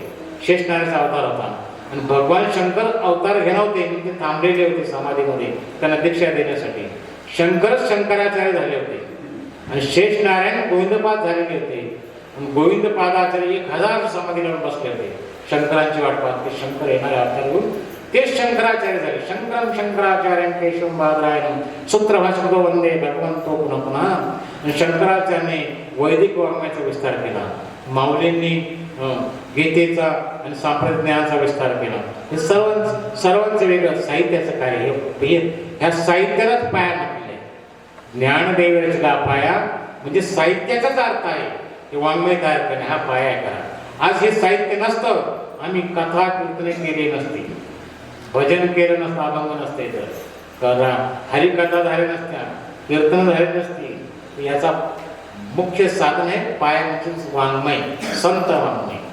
तर शंकराचार्याने पांडुरंगाचं वर्णन करताना महायोग पीठ असा शब्द वापरलेला आहे आणि परब्रह्मलिंग अवतार वापरला आहे. याचं थोडं चिंतन समजून घ्या. कारण हा पायाचा विषय. ज्ञानदेव रचिला पाया. तर शंकराचार्य परब्रह्म अवतार काय म्हणतात आणि पंढरपूरला महायुगपीठ का म्हणतात. ही उपाधी काशीला नाही, द्वारकेला नाही, कुठल्याही क्षेत्राला नाही.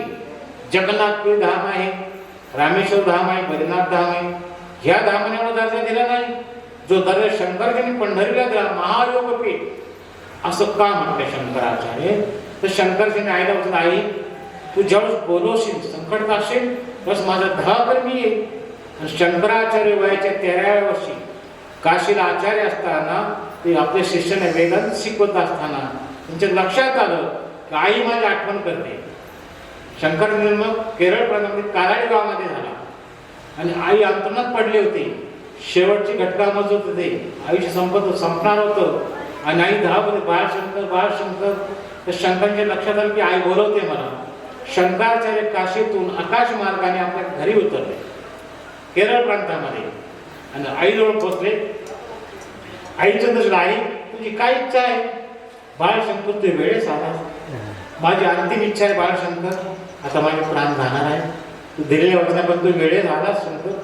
मला अंतिम फक्त पांडुरंगाचं दर्शन घ्यायचं आहे. पांडुरंगाचं दर्शन झालं पाहिजे आणि ह्या क्षणाला दर्शन पाहिजे पांडुरंगाचं. मग पांडुरंगाचं स्मरण केलं शंकराने आपल्या झोपडीमध्ये आईच्या समोर आणि ते अष्टक गायलं. महायोगपीठे तटे भीमरथ्यां वरं पुण्डरीकायं दातु मुनीन्द्रै समागत तिष्ठन् मानन्दकन्दं परब्रह्मलिंगं भज पांडुरंगं. हे अष्टक पूर्ण झाल्यानंतर 8 श्लोक होतात. पांडुरंगाने दर्शन दिलं आईला. शंकराचार्यांच्या दर्शन झालं मातेला, तुला मुक्ती मिळाली. पण महायोगपीठ का म्हणजे शंकराचार्य पंढरीला. तर महायोगपीठ म्हणण्याचं कारण की भगवान शंकर भगवान श्रीकृष्णाने वृंदावनामध्ये रासलीला केली गोपींबरोबर आणि ती रासलीला पाहण्यासाठी दुसऱ्या ब्रह्मांडातून असुर मुनी कैलासामध्ये आले. ते शंकराचार्य पहिले भगवान शंकरांकडे आले कैलास भवनामध्ये. भगवान शंकरांनी त्यांचं आतिथ्य केलं. कुठून आलं तर आपण विचारलं म्हणजे मी दुसऱ्या ब्रह्मांडातून आले. इकडे काय येण्याचं काय कारण. याचं कारण असं झालं की मी त्या ब्रह्मांडामध्ये मी 60,000 तप करत होतो आणि 60,000 वर्ष निरंतर माझ्या हृदयामध्ये राधाकृष्णाचं दर्शन मला व्हायचं निरंतर. एक क्षणभर असं नाही की राधाकृष्ण माझ्या निरंतर समक्ष हृदयामध्ये. आणि अचानक माझ्या हृदयात अंतर्धान झाले. तिथील ब्रह्मांडात मी गेलो वैकुंठामध्ये, त्या वैकुंठामध्ये तिथे भेटले नाही. तेथील वैकुंठ क्षीरसागरात गेलो, तेथील स्वर्गात गेलो, ध्रुवलोकात गेलो, तिथे मला राधाकृष्ण भेटले नाही. मग अनेक ब्रह्मांड फिरत आलो, तिथे भेटले नाही. नंतर मी गोलोक धामामध्ये गेलो, म्हणजे भगवंताचं मुख्य ठिकाण आहे गोलोक धाम. त्या ठिकाणी काही गोपिका मला भेटले. चंद्रावली गोपी बाहेर आली गोलोक धामातून. तिने विचारलं, हे मुनिराज तुम्ही कुठून आला? मी माझी समस्या सांगितली. 60,000 वर्ष माझ्या निरंतर हृदयामध्ये राधाकृष्ण दर्शन होत असताना ते बराच काळ अंतर्धान झाले.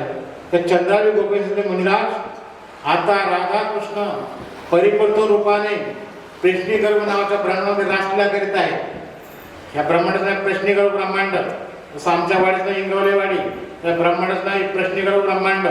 या ब्रह्मांडाचं नाव आहे. अनंत ब्रह्मांड त्यापैकी एक ब्रह्मांड आहे. आणि त्या ब्रह्मांडामध्ये आहे का रासलीला चालू आहे काठावरती. त्या ठिकाणी तुम्हाला राधाकृष्ण दोघे भेटतील. मग बघ असुरी मुनी ह्या ब्रह्मांडात प्रवेश केला जलयान मार्गाने, की ज्या मार्गात ज्याद्वारे गंगेचा प्रवेश ब्रह्मांडात झाले. वामन अवतारामध्ये भगवंताने दुसरा पाय उचलल्यानंतर वामनाच्या पायाची ठोकर ब्रह्मांडाला लागली. ब्रह्मांड कटानंतर ब्रह्मांड कटा फुटला आणि त्या आणखीच्या छिद्रातून त्याच्या छिद्रावर गंगा आतमध्ये आली ब्रह्मांडामध्ये. त्या छिद्रातून असुरी ह्या ब्रह्मांडात आले आणि पहिले कैलासामध्ये गेले भगवान शंकरांकडे. भगवान शंकर आतिथ्य त्यांचं केलं आणि विचारलं, तुम्ही कशासाठी आहात? मला राधाकृष्ण भेटायचं आहे. आणि ते रासलीलेमध्ये आता मग्न आहे, आपण दर्शनाला जाऊ. भगवान शंकर बोले, मलाही तिकडे जायचं होतं रासलीलेमध्ये, मला इच्छा आहे दर्शन करण्याचे राधाकृष्णाचे. आपण दोघे जाऊ. दोघे नंदीवरती बसून यमुनेच्या काठावरती आले आणि रासलीला चालू होती. 6 महिने ती रासलीला चालली होती. भगवान श्रीकृष्णाने चंद्रमाला स्थिर केलेलं होतं, चंद्रमाची गती थांबवली होती. कामदेवला अहंकार झाला होता, मी सर्वांना ब्रह्मा विष्णू महेश दुर्वासा विश्वामित्र या सर्वांनी परास्त केले कामामध्ये. फक्त एकच मला अजून असा युद्ध पाहिजे की मी हरलो पाहिजे. पण नारदाचा एकच युद्ध आहे ते लढणारा भगवान श्रीकृष्ण. भगवान श्रीकृष्ण रासलीला चालू असताना त्या ठिकाणी कामदेव प्रकट झाले गोपींच्या रूपाने. कामदेव गोपीने संचार केला होता आणि गोपी 6 महिने दीर्घ नृत्य करत भगवान कृष्णा होती. असंख्य गोपी तिथे भगवान कृष्ण रूप धारण केली होती. आणि चौदाची पौर्णिमेची रात्र होती. 6 महिन्याची रात्र चालू असताना, रासलीला चालू असताना सारं वृंदावनच्या अंतराळामध्ये गोपींची पदधूळ उडालेली होती. आणि ती पदधूळ उडालेली पदधूळ यशोदेचा सावळा कृष्ण घाम आलेल्या त्याच्या स्वरूपावरती वृंदावनची पांढरी माती पडली. त्या पांढऱ्या धुळीने पिवळ्या धुळीने सावळा कृष्ण गोरा दिसू लागला. गोपी नृत्यामध्ये पांडुरंग नावाचं गायन केलं. सावळा पांढरा कसा झाला, गोरा कसा झाला, म्हणून पांडुरंग नाव निर्माण झालं. ज्ञानदेवी रचिता पाया, गोपीने पांडुरंग नामाचा पाया घातला. हा जो पांडुरंग नाम आहे कोणी शास्त्राने दिलेलं नाही, गोपींच्या मुखातून आलेलं नाम आहे रासलीलेतून. की सावळा कृष्णाला घाम आला रासलीलेमध्ये आणि वृंदावनच्या गोपींची नृत्य करणारी पांढरी धूळ त्या सावळ्या रूपावरती पडलं, ते रूप पांढरं दिसलं म्हणून पांडुरंग नाव पडलं. आणि भगवान कृष्ण असुरी त्या वृंदावनाच्या रासलीमध्ये आल्यानंतर गोपी काही करोडो गोपी बाहेर होत्या रासलीलेच्या होते ते पारा देण्यासाठी. त्यांनी प्रवेश निषेध केला की ह्या रासलीलेमध्ये परपुरुषाला प्रवेश नाही. या ठिकाणी सर्व गोपी आहेत आणि एकच पुरुष कृष्ण परमात्मा आहे आणि पुरुषाला प्रवेश नाही. तर भगवान शंकराने विनंती केली गोपींना, असुरींनी विनंती केली की काही पण आम्हाला राधाकृष्ण दर्शन पाहिजे, आम्हाला प्रवेश मिळाला पाहिजे. चंद्राने गोपींनी सांगितलं, ह्या लीला सरोवरामध्ये स्नान करा, तुम्हाला गोपी रूप प्राप्त होईल. गोपी रूप प्राप्त झाल्यानंतर मग तुम्हाला रासलीलेमध्ये प्रवेश होईल. त्यांनी लीला सरोवरामध्ये स्नान केलं. भगवान शंकराने असुरींनी दोघेही गोपी झाले. असुरींनी गोरी गोपी झाले आणि भगवान शंकर सावळी गोपी, मुळात ते सावळे होते. ते सावळी गोपी ते दोघे पांडुरंग झाले. भगवान कृष्ण शंकर गोपी झाले आणि तेही पांढरी गोपी झाली, तेही पांडुरंग झाले. आणि पांडुरंग पहिला रूप भगवान शंकराचं पंढरीला प्रकट झालं. म्हणजे पांडुरंग पहिले नाव भगवान शंकरांचं आहे. ते पंढरपूरला येऊन बसलं. येण्याचं कारण की भगवान शंकरांना ज्ञान झालं की आता परमात्मा नंतर आता विठ्ठल होतात पंढरपूरला झालं. ते ठिकाण पहिलेच पटका होतं. पण पंढरपूरला 108 शिवलिंग पहिली आहे पांडुरंगाच्या आधी. नंतर पांडुरंगाचं आगमन झालं पुंडलिकाच्या भेटीसाठी. भगवान शंकर पण शंकराचे आणि पांडुरंग चिंतन करताना महायज्ञ शब्द वापरला की त्या पांडुरंगाने आपल्या संत मेळा विठ्ठल माझा लेकुरवाळा संगे गोपाळांचा मेळा निवृत्ती हा खांद्यावरील सोपाराचा हात धरे पुढे चाले ज्ञानेश्वरी मागे मुक्ताई सुंदर असं संत मेळा पाहिला पांडुरंगाचा हा विठ्ठल लेकुरवाळा आहे. हे सर्व संतांच्या खांद्यावरती आहे, परंतु मला डोक्यावरती पांडुरंगाने घेतले. हे शंकराचार्यांनी पाहिलं, झोपडीतून पाहिलं आईच्या की मला तर डोक्यावरती ठेवलंय. भगवान शंकर शंकर आहे, शंकराचार्य शंकर आहे आणि पांडुरंगाच्या डोक्यावरती शिवलिंग आहे. शंकरांचा अवतार शंकराचार्य, शंकराला स्पष्ट दिसले मी तर डोक्यावर बसलोय आणि निवृत्ती खांद्यावरती आहे. बाकी चोखा बंक सगळे कडेवरती कोण पुढे आहे. विठ्ठल मला लेकरून मला का डोक्यावरती घेतलो याचं चिंतन कळलं. मी पांडुरंग कृष्णाच्या आधी मी पंढरपुरात आलो पांडुरंगाहून आणि माझे ती भूमी ते शिवपीठ असल्यामुळे या ठिकाणी आता वैष्णवपीठ निर्माण करायचं आहे म्हणून पांडुरंगाने मला डोक्यावरती ठेवलं आणि हरिहराचं एक रूप बनवलं म्हणून हे परब्रह्म अवतार आहे. परब्रह्म लिंग नुसतं परब्रह्म नाही तो लिंग पण अवतार आहे. परब्रह्म लिंगम भजे पांडुरंगम म्हणून हे महायुगपीठ आहे. ही नुसती काशी नाही, ही नुसती द्वारका नाही, नुसती जगतपुरी नाही. भजन म्हणून तिकडे शूटिंग चालू म्हणून ते आपल्या हरे राम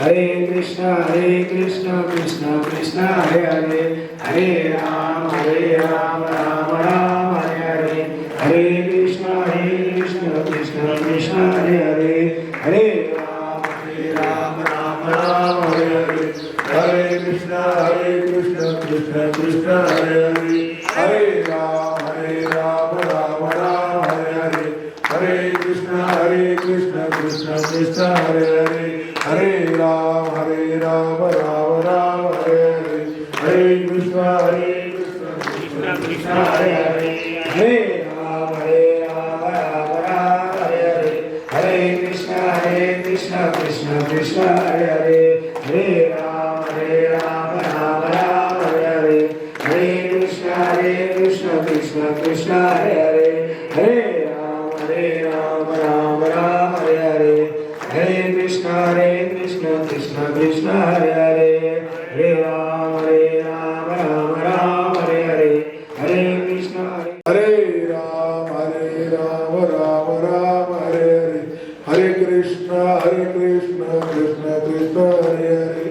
संत कृपा झाली इमारत फळाली ज्ञानदेवे रचिला पाया उभारणे देवालया नामा तयाचा किंकर केतेने केला हा विस्तार जनार्दन एकनाथ खांबविला भागवत तुका झाला से कळस भजन करा सावकाश बहिणी म्हणती फडकती ध्वजा निरूपण केले वजा अभंग आपल्याला पूर्ण सुटणार नाही 5 मिनिटाचा टायमिंग आहे तर नामा त्याचा किंकर मग हरिपाठामध्ये माऊलीने पहिला शब्द काय वापरला कळव देवाची हे पायाचा विषय चाललाय ज्ञानदेव रचला पाया मुळात पायावरच आपणार नाही पुढे आपण अभंग गेलेलंच नाही.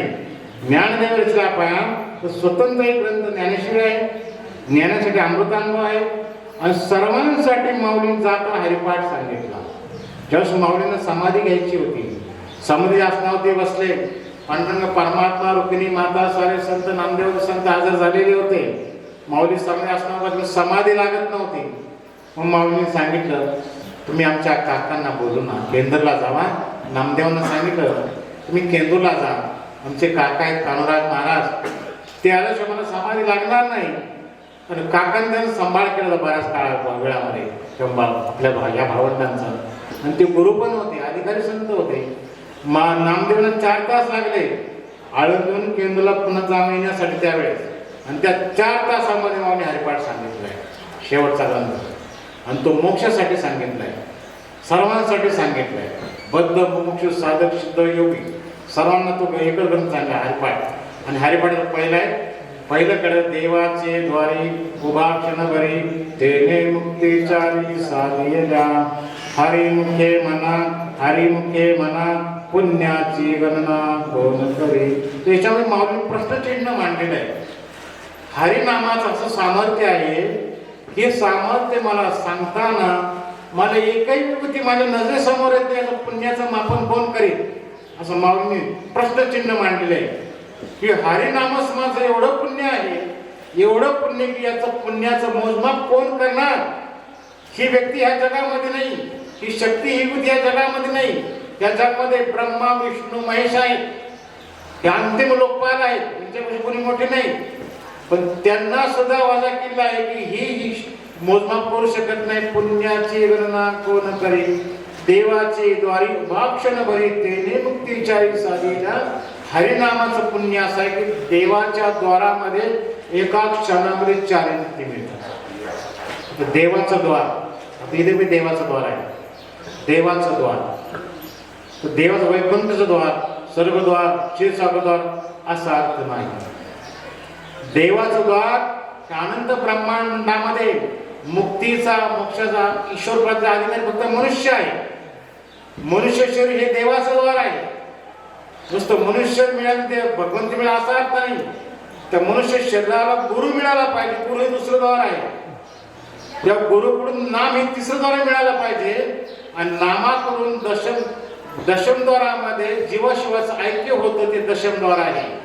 देवाचे द्वारी उभा क्षणभरी तेने मुक्तीचारी साधेल्या कुंडलिनी शक्ती मूलाधार चक्रातून प्रवास सुरू झाल्यानंतर सहस्रार चक्रामध्ये येते, तर जीवाशिवाचं ऐक्य होतं आणि आत्मसाक्षात्कार होतो. त्या क्षणाचारी मुक्ती मिळतात. अशा अर्थाने माऊली म्हणतात देवाचे द्वारी उभा क्षणभरी तेने मुक्तीचारी साधेल्या. माऊलीने वारकरी संप्रदाय पाया घालताना मोक्षासाठी हरिपाठ सांगितला, ज्ञानासाठी अमृतानुभव सांगितला, योगासाठी चांगदेवपासाठी सांगितली आणि साधकांसाठी ज्ञानेश्वरी हा ग्रंथ सांगितला आणि हरिकीर्तनासाठी अभंग मालिका रचली. हा पाया आहे.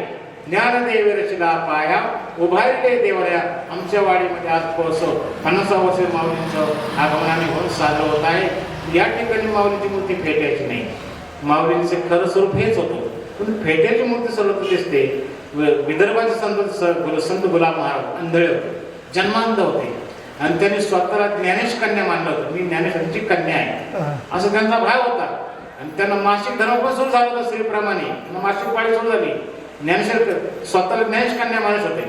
आणि त्यांनी एकदा माऊलींचा काशीला झाल्या सत्कार त्यांनी फोटो काढला, हाताने चित्र काढला. तो सत्कार का झाला? जेव्हा माऊलीने रेड्या पण वेळ बोलून घेतले पैठणला आणि ती बातमी पैठणच्या मात्र ज्ञानेशांना कळली. म्हणून काशीकरांनी माऊलींना काशीला बोलवलं आणि माऊलींना फेटा बांधून सत्कार केला आणि ते चित्र अंधळ्या गुलाब संतांनी हाताने काढलं. असा सत्कार झाला, असा फेटा होता. म्हणून ते फेट्याचं चित्र येतं माऊलींचं. ही मूर्ती आहे असं माऊलीचं खरं स्वरूप होतं. आणि ह्या स्वरूपाचं माऊलींनी वारकरी संप्रदायाला पाया घातला. ज्ञानदेव रचिला पाया उभारले देवालय. आपल्याला आगमन पूर्ण होणं नाही, त्रिकाल सत्य आहे. पहिल्या महिन्याचा अभंग आहे पाया. आज आपण पायामध्ये जाऊ, वेळ संपलेली आहे. 5 वाजे माझा टाइम पर्यंतच होता. म्हणून झालेली सेवा सुवर्णमहोत्सव काळ आपला यावर्षी आरंभ झालेला आहे. सुवर्णमहोत्सव या पद्धतीने सुरू झालेला आहे. तर झालेली सेवा माऊलींच्यांनी संगीत करतो आणि शेवला या ठिकाणी विराम घेतो.